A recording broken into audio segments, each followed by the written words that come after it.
Hello everyone, welcome to learning twist. तो यह class 7th history का chapter number 1 tracing changes through 1000 years. ठीक है, तो इसका जो लेसन का एक्सप्लेनेशन है वो चैनल पर जा चुका है, लिंक आपको मिल जाएगा उसका डिस्क्रिप्शन बॉक्स में। तो आज हम इसके क्वेश्चन आंसर कवर कर रहे हैं वीडियो में, इसमें आंसर्स दे रखे हैं। ठीक है, बस मैं आपको सिर्फ एक्सप्लेन करूंगी जिससे कि आपको चैप्टर भी अच्छे से समझ में आएगा और क्वेश्चन आंसर भी आप आराम से सीख जाओगे। ठीक है, चलिए शुरू कर लेते हैं इसको। तो इसका क्वेश्चन नंबर 1 है, who was considered a foreigner in the past. Past में किसको जो है फॉरनर कहा जाता था। जैसे अब क्या होता है, अब जो फॉरनर्स होते हैं वो लोग होते हैं जो विदेश में रहते हैं, जो इंडिया में नहीं रहते हैं ना, नॉट अ इंडियन। तो फॉरनर किसको कहा जाता था पास्ट में। तो ये इसका आंसर हो जाएगा, in the past anyone who was alien to a certain society was called a foreigner. कि पास्ट में anyone who was alien to a certain, चाहे वो किसी भी समाज का कोई भी मतलब व्यक्ति हो, है ना, उसको फॉरनर कहा जाता था। मतलब जैसे ये होता है कि अगर कोई अजनबी है उसके लिए ये आता था फॉरनर। जैसे कहते हैं हिंदी में उसका वर्ड है परदेसी, परदेसी के लिए बोलता था ना, अगर कोई अजनबी है तो वो फॉरनर है। ठीक है, तो उसके लिए ये शब्द जो है आता था। जैसे मान लीजिए अगर दो किसान रह रहे हैं, एक ही गांव में दो किसान हैं, चाहे वो एक दूसरे को जानते हो ना जानते हो, तो उन लोगों के लिए नहीं आएगा।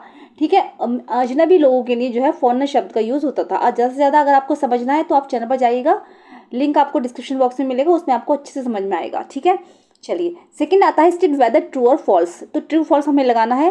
फर्स्ट है, we do not find inscription for the period after 700। क्या 700 जो समय था, 700 के बाद हमने क्या इंस्क्रिप्शन नहीं मिले हमें, तो ऐसा नहीं है। इंस्क्रिप्शन जो है 700 के बाद भी जो है मिलते थे। इंस्क्रिप्शन होता है जो पिलर्स वगैरह होते हैं या फिर दीवारें होती है, उस पर जो इंस्क्रिप्शन लिखे जाते हैं, जो राजा महाराजा अपने लिए लिखवाते हैं, तो वो होते हैं इंस्क्रिप्शन। तो 700 के बाद भी हमें मिले हैं, तो ये तो फॉल्स हो गया है ना। चलिए अब आगे बढ़ते हैं। The Marathas asserted their political importance during this period.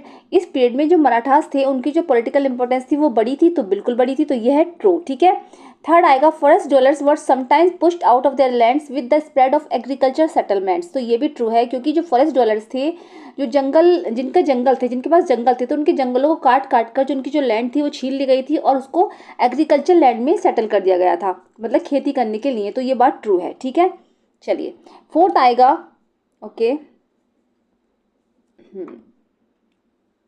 ठीक है, फोर्थ आएगा, सुल्तान गयासुद्दीन बलबन कंट्रोल आसाम मणिपुर एंड कश्मीर।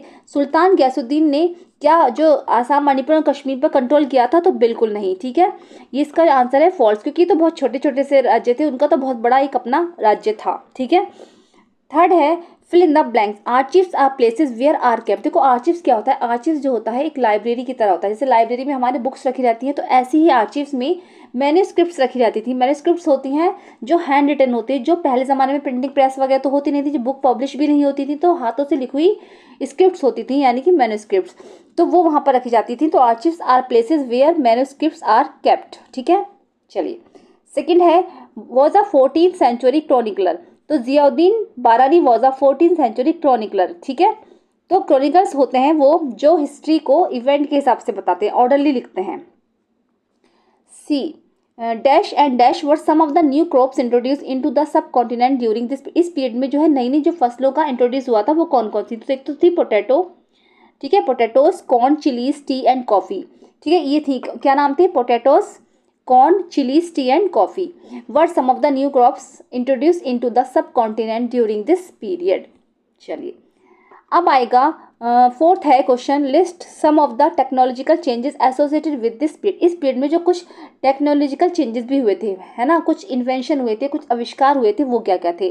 तो some of the technological changes associated with the period were as follows, the Persian wheel for irrigation. खेती के लिए पर्शियन व्हील का निर्माण हुआ था। ठीक है, किसके लिए हुआ था, खेती के लिए हुआ था, बुक में आपको मिलेगा। सेकंड पे है the spinning wheel in weaving, weaving के लिए स्पिनिंग व्हील का निर्माण हुआ था जिसमें बुनाई की जाती है। थर्ड है the fire arms in combat, और कॉम्बैट मीन्स होता है युद्ध, युद्ध के लिए जो बारूदी हथियार थे उनका निर्माण हुआ था। ठीक है, तो इस पीरियड में जो है कुछ चेंजेस टेक्नोलॉजिकल भी आए थे।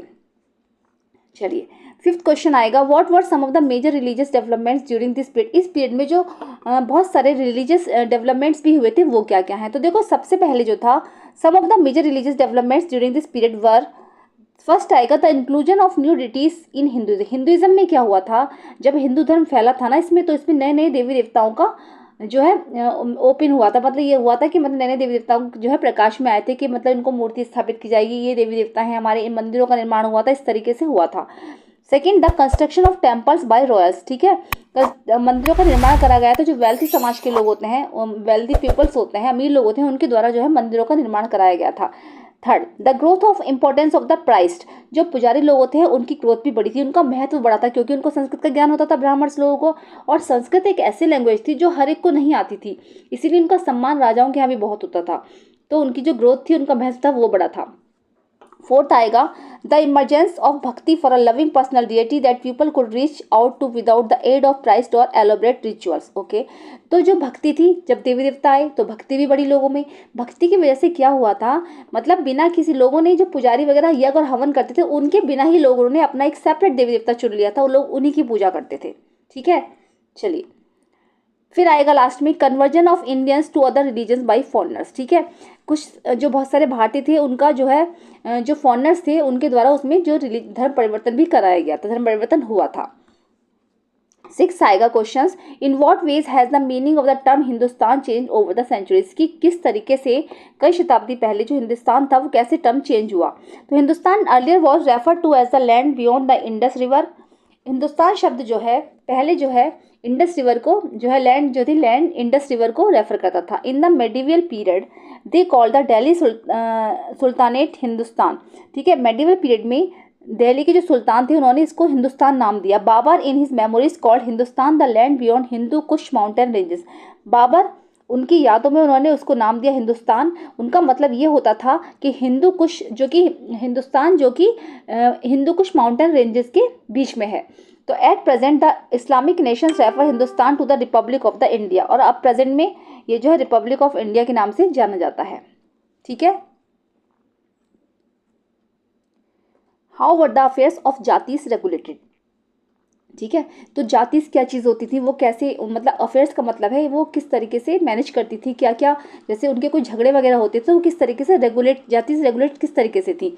तो देखो 7th क्वेश्चन है ये, the affairs of the जातीज were regulated by N assembly of Elder. अगर उनके कोई झगड़े होते थे, अफेयर्स वगैरह जब होते थे उनके कोई झगड़े होते थे उनके, अफेयर्स का मतलब यहाँ पर झगड़ों से है ना, कोई परेशानी आती थी तो उनको जो असेंबली के जो बड़े बुजुर्ग होते थे, एल्डर्स मेंबर जो होते थे, वो उनके झगड़े निपटाते थे, नोन एज द जाति पंचायत, जिनको जाति पंचायत के नाम से जाना जाता था। But jatis were also required to follow the rules of their own village, लेकिन जाति के जो लोग थे उनको उस गांव के रूल्स भी फॉलो करने होते थे। ऐसा नहीं कि जाति बन गई तो जाति पंचायत भी बन गई तो उनका अपने अलग रूल्स रेगुलेशन हो गए, नहीं, वो उस जिस गाँव के अंतर्गत आते हैं तो उन्हें उस गाँव के जो है रूल्स फॉलो करने होते थे। 8th क्वेश्चन आएगा, what does the term pan regional empire mean. Pan regional का मतलब क्या है। तो देखो पैन रीजनल का मतलब ये है, एक तो होता है जो छोटे छोटे से राज्य होते हैं ना, और एक होता है बहुत बड़ा, छोटे छोटे राज्यों में मतलब बहुत बड़ा राज्य जो होता है छोटे छोटे राज्यों को अपने अधीन कर लेता है ना, तो वो होता है पैन रीजनल एम्पायर। ठीक है, एक बड़े से राज्य के अंतर्गत जितने छोटे छोटे छोटे छोटे राज्य आते हैं वो होता है पैन रीजनल एम्पायर। इसका मतलब क्या है, the term pan regional empire refers to an the empire which stretch over several region, जिसके अंतर्गत बहुत सारे रीजन्स आते हैं। ठीक है, पैन रीजनल एम्पायर का मतलब है जिसके अंतर्गत बहुत सारे छोटे छोटे रीजन्स आते हैं। The Mauryan empire, the Gupta empire, the Chola empire, the Maratha empire आदि are examples of the pan regional empire. ये सारे जितने भी हैं, मौर्यन एम्पायर हो गए, गुप्ता एम्पायर हो गए, चोला एम्पायर हो गए, मराठा एम्पायर हो गए, ये सारे जो है पैन रीजनल एम्पायर्स के ही एग्जाम्पल्स हैं। ठीक है, what are the difficulties historians face in using manuscript. जब हिस्टोरियंस जो थे उनको मैन्युस्क्रिप्ट पढ़ने में क्या क्या डिफिकल्टीज आई थी। तो देखो, while using manuscript historians face a number of difficulties such as, सबसे पहले डिफिकल्टी जो आई, manuscripts were written with hand, क्योंकि हाथों से लिखी होती थी। There were significant difference between any two copies. क्या होता था, ये सबसे पहले तो ये हाथों से लिखी होती थी, हैंड रिटन होती थी। सेकंड, जब इनकी कोई कॉपी करता था तो उसमें डिफरेंस आ जाता था। जैसे आपने भी देखा होगा, अगर हम किसी फ्रेंड्स की कॉपी वगैरह लाते हैं स्कूल्स में, तो अगर आपको वो काम उतारना है, उतार रहे हो आप, तो आपकी समझ में वो हैंड राइटिंग नहीं आ रही दोस्त की, तो आपने कुछ ना कुछ उसमें डिफरेंस कर दिया। तो ऐसे ही जब एक की कॉपी करी जाती थी दूसरे में तो वो उसमें गड़बड़ हो जाती थी। थर्ड है, it was difficult to read handwritten manuscript, और ये मैन्युस्क्रिप्ट जो होती थी ना हैंड रिटन होती थी तो इनको जो पढ़ना भी बहुत डिफिकल्ट होता था। फोर्थ पे है, the scribes who copied them also introduce changes. तो जो स्क्राइब्स होते थे, जो ऑथर होते थे, जो लिखते थे ये मैन्युस्क्रिप्ट्स, तो जब वो कॉपी करते थे तो उसमें बहुत सारे चेंजेस हो जाते थे। फिर है the historians have to read different version of the same text to guess the originality. तो अब जब हिस्टोरियंस को जब ये मैन्युस्क्रिप्ट मिली तो कई बार क्या होता था, उनको ओरिजिनल भी नहीं मिल पाई। तो जैसे ओरिजिनल कहीं गायब हो गई, खो गई, तो उन्होंने जो है बाद में जो कॉपी पढ़ी तो कॉपी में कुछ ज़्यादा गलतियाँ थी, कुछ भी था, जैसे सेम नहीं हो पाती थी वो, तो इससे उनको परेशानी पड़ती थी। ओरिजिनल ओरिजिनल ही होती है, ठीक है। जो पहली बार लिखी गई थी, बाद में जाकर ओरिजिनल मिलती थी तो लोगों को पता लगता था कि इसमें तो ये चीज़ है और उसमें वो चीज़ है, तो थोड़ा बहुत डिफरेंस हो जाता था।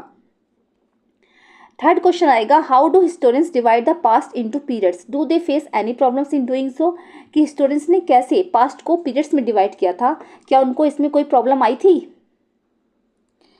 तो इसका आंसर हो जाएगा, the historians divided the past into periods based on the economic and social factors which characterize them. Historians ने क्या किया था, पास्ट को पीरियड्स में डिवाइड किया इकोनॉमिक और सोशल फैक्टर्स के हिसाब से, ठीक है, और उनके जो कैरेक्टर्स थे उसके हिसाब से। तो but the economic and social changes keep taking place and so definite boundaries can not be drawn. लेकिन क्या था, जब इकोनॉमिक और सोशल चेंजेस के हिसाब से उन्होंने पीरियड में डिवाइड किया इसको, तो डेफिनेट उसकी बाउंड्री जो थी वो ड्रॉ नहीं कर पाई, मतलब सही तरीके से वो उसमें डिवाइड नहीं कर पाए। Also this periods are compared with the modern period, इसीलिए इस पीरियड को मॉडर्न पीरियड से कंपेयर किया गया, ठीक है। चलिए 10 क्वेश्चन थे आपके, ये हो चुके हैं, ये मैंने एक्सप्लेन कर दिए हैं, ठीक है।